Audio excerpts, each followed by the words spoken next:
तस्वीरें आपको दिखा दूं कि हर्षदेव सिंह जी आज भी निर्वाचन भवन के बाहर है और साफ तौर पर इनका यही कहना है कि जमहूरियत का कत्ल हो रहा है। अगर सारे राज्यों की बात करते हैं वहां पर चुनाव करवाए जा सकते हैं तो सिर्फ जम्मू कश्मीर को चुनावी प्रक्रिया से वंचित क्यों रखा जा रहा है।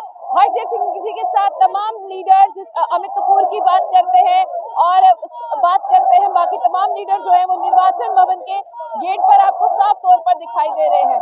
30 लाख रुपया लिया गया नौजवानों से जो एस्पिरेंट्स थे नौकरी के लिए। ये हालत हो गई है जम्मू कश्मीर में कि नौकरियां जो है वो अब 30-30 लाख रुपए में। हमने आज़ादी के बाद कभी नहीं सुना कि इतना बड़े पैमाने के ऊपर भ्रष्टाचार हुआ है। और हुआ क्या, जब लोगों ने आवाज उठाई, पहले तो मानने के लिए तैयार नहीं थे। जब लोगों ने आवाज उठाई और जब ये साबित हुआ कि बहुत भारी भ्रष्टाचार इसमें हुआ है, तो चंद एक छोटे छोटे कर्मचारियों को पकड़ा जा रहा है। जो बड़े मगरमच्छ ऊपर बैठे हुए हैं उनको तो कोई पूछ नहीं रहा है। हर्ष जी, आप नेशनल पार्टी बनी, 15 साल के इतिहास को भी पीछे कर दिया और फतेह हासिल की है, लेकिन मोदी मैजिक का जादू पूरे देश पर आप देख रहे हैं कि लगातार हर कहीं यही दिख रहा है कि मोदी मैजिक है। यहाँ पर आम आदमी पार्टी की जीत की कोई बढ़त नहीं, हिमाचल प्रदेश में कांग्रेस जीती उसका कोई जिक्र नहीं, सिर्फ मोदी मैजिक क्योंकि वो गुजरात में जीते हैं। देखिए, अब जैसे मैंने कहा कि सावन के अंधे को हर तरफ हरा नजर आता है, तो अंध भक्तों को भी सिर्फ मोदी ही नजर आ रहा है। हिंदुस्तान बदल चुका है आज, और नॉर्थ इंडिया में खास तौर पर एंटी बीजेपी वेव चल रही है। पंजाब में बीजेपी हार गई, दिल्ली में बीजेपी हार गई, हिमाचल में बीजेपी हार गई। अब जम्मू कश्मीर की बारी है और भारतीय जनता पार्टी का यहाँ भी सुपड़ा साफ होने जा रहा है, और इसीलिए चुनाव यहाँ नहीं करवा रहे हैं। उनको सिर्फ गुजरात दिख रहा है। आप देख लीजिए कि 15 साल से जो उन्होंने किला एक बनाया हुआ था दिल्ली में, वो ध्वस्त कर दिया आम आदमी पार्टी ने। और इसी तरीके से हिमाचल में भी एक करारी हार उनको देखने को मिल रही है। हालांकि पूरी सरकार को उन्होंने वहां बिठाया हुआ था, अपने चीफ मिनिस्टर्स को, अपने मंत्रियों को, और घर घर मोदी जी को जाना पड़ा है। क्या वजह है कि एक प्रधानमंत्री को गली गली में जाना पड़ा, घर घर में जाना पड़ा वोट मांगने के लिए? अगर इन्होंने काम किए होते तो लोग इनको घर बैठे वो जिता देते। लेकिन आज हालात ये हो गए हैं कि इनको घर घर में फिरना पड़ रहा है। तो मैजिक जिसकी आप बात कर रहे हैं, that magic is fast fading now. The wax masculine image of Modi is fast melting now, and you will find opposition governments in various states of the country in the times to come. आम आदमी party की बात करते हैं, आपने कहा कि अब आम आदमी पार्टी का समय है। चलिए, लेकिन ये समय जो है यहाँ पर जो भाजपा के लीडर हैं वो कहते हैं कि 50+ भी हमारा, सीएम भी हमारा। वो तो बहुत बड़े बड़े दावे करते हैं यहाँ पर कि कोई आएगा ही नहीं, यानी सिर्फ बीजेपी ही रहेगी, बाकी सबसे मुक्ति पाएंगे। देखिए, ये गलतफहमी हो जाती है, उसके लिए उनको क्यों दोष देना है। और भारतीय जनता पार्टी तो सिर्फ सियासत की बात करती है, सीटें गिनने की बात करती है। लोगों के साथ उनको कोई लेना देना नहीं। लोगों की समस्याएं जो हैं वो ज्यों की त्यों हैं, और कोई उनकी तरफ तवज्जो नहीं दी जा रही है। लोग परेशान हैं, लोग आहत हैं, गुस्से में हैं।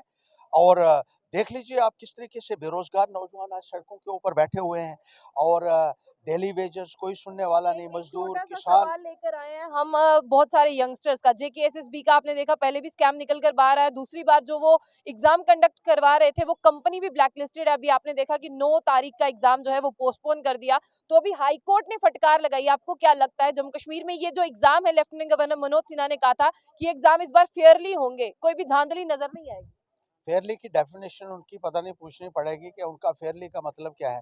30-30 लाख रुपया लिया गया नौजवानों से जो एस्पिरेंट्स थे नौकरी के लिए। ये हालत हो गई है जम्मू कश्मीर में कि नौकरियां जो है वो अब 30-30 लाख रुपए में। हमने आज़ादी के बाद कभी नहीं सुना कि इतना बड़े पैमाने के ऊपर भ्रष्टाचार हुआ है। और हुआ क्या, जब लोगों ने आवाज उठाई, पहले तो मानने के लिए तैयार नहीं थे।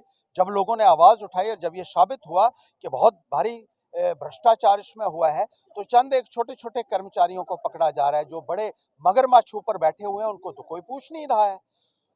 उन्होंने लूट की। पेपर लीक जो है वो कोई कांस्टेबल नहीं करता है या कोई जूनियर असिस्टेंट नहीं करता है, वो बड़े अधिकारी करते हैं। उनको अभी भी शेल्टर किया जा रहा है और उनको बचाया जा रहा है। और वो पैसा कहाँ गया है वो देखिए। बड़े लोग जो इसमें इन्वॉल्व हैं उनके खिलाफ कार्रवाई कीजिए। उनको आपने जिस तरीके से बख्शा हुआ है उसकी वजह से भी लोगों के अंदर एक भारी रोष है। और ब्लैक लिस्टेड कंपनी से आप जिस तरीके से ये भर्तियां करवा रहे हैं, इसका भी जवाब आपको आने वाले वक्त में देना होगा। मिली भगत से आप जिस तरीके से निज़ाम को चला रहे हैं और भ्रष्टाचार को बढ़ावा दे रहे हैं, इसका जवाब आने वाले वक्त में आपको देना होगा जम्मू कश्मीर के अवाम को, और युवा आपको कभी माफ नहीं करेगा। राज कपूर जी हमारे साथ आम आदमी पार्टी से, क्या कहना चाहेंगे आप? आपको क्या लगता है कि जिस तरह से निर्वाचन भवन के बाहर आप बार बार आते हैं, पॉलिटिकल पार्टीज भी कहती हैं कौन सा ये जाग ही जाएंगे, तो आपको क्या लगता है आने से ये जागेंगे, गहरी नींद से उठेंगे? जी बिल्कुल जी जागेंगे। रियासत के अंदर जो रियासत की जनता है वो एक चुनी हुई सरकार चाहती है। आपने हालात देख लिए, जो भाजपा सरकार है वो हर तरीके से विफल रही है यहाँ पे, क्योंकि जो लोगों का डायरेक्ट राब्ता जो होना चाहिए था, नुमाइंदे के जरिए जो राब्ता बनता था, आज रियासत के अंदर जो बड़े बड़े बाबू जो बैठे हैं, लोगों का सीधा डायरेक्ट उनके साथ राब्ता नहीं बन पा रहा है। वो अपनी आवाज़ जो उठाते हैं, उनकी आवाज़ कहीं नहीं सुनी जाती है। छोटा हमारे तहसीलदार साहब जो हैं, क्योंकि जो रियासत के अंदर शहर को छोड़ दें तो डाउन टाउन एरिया जो 70% लोग हैं जो पहाड़ी क्षेत्र से आते हैं, जब वो तहसीलदार के ऑफिस में पहुंचते हैं तो उनसे एक ही बात होती है। वो कहते हैं कि आज तहसीलदार साहब डीसी मैडम से मिलने के या डीसी ऑफिसर से मिलने, क्योंकि उनकी मीटिंगें रोज़ उनकी मीटिंगें होती हैं। क्योंकि आज रियासत के अंदर अगर आपको बच्चों का कहीं एग्ज़ाम करवाना है, कहीं पेंशन लेनी है, सबसे पहले कैरेक्टर मांगा जाता है, फिर आपका ये इनकम टैक्स के माध्यम से वो मांगा जाएगा। बहुत सारी चीज़ें वो तहसीलदार साहब को देनी पड़ती हैं, क्योंकि हमारे जो छोटी-छोटी बातें हैं, आज देख लिए ओल्ड पेंशन के लिए भी लोग तहसीलदार के बाहर लाइन लगी हुई है, क्योंकि उनको बहुत सारे सर्टिफिकेट बनाने पड़ते हैं। मगर वो लोग भी, उन लोगों का कोई चीज़ बन ही नहीं पा रही है, इसलिए वो लोग चाहते हैं कि यहाँ पे एक सरकार, चुनी हुई सरकार आए और वो अपने नुमाइंदे के थ्रू अपना काम करवा सके। यहाँ पे भाजपा जो है वो हर हर पैमाने पे, हर जगह पे फेल हुई है। आज आप जम्मू के अंदर देख लीजिए, इन्होंने बहुत बड़े दावे किए थे कि हम ये कर देंगे, पेपर जो कोई भी हो, चाहे वो फाइनेंस का हो, चाहे वो पुलिस का हो, चाहे वो जेके एसएसपी का हो, हर बार पेपर यहाँ पे लीक हुआ है। आगे अभी इन्होंने जो अथॉरिटी हायर की पेपर करवाने के लिए, अभी उसका जब रिकॉर्ड देखा गया तो वो ब्लैक लिस्टेड है। ये जो देख रहे हैं बाबू, वो कर क्या रहे हैं? इतने बड़े बड़े ऑफिसर बैठे हैं, इनको पता ही नहीं है कि हम किसके माध्यम से इनके पेपर करवा रहे हैं।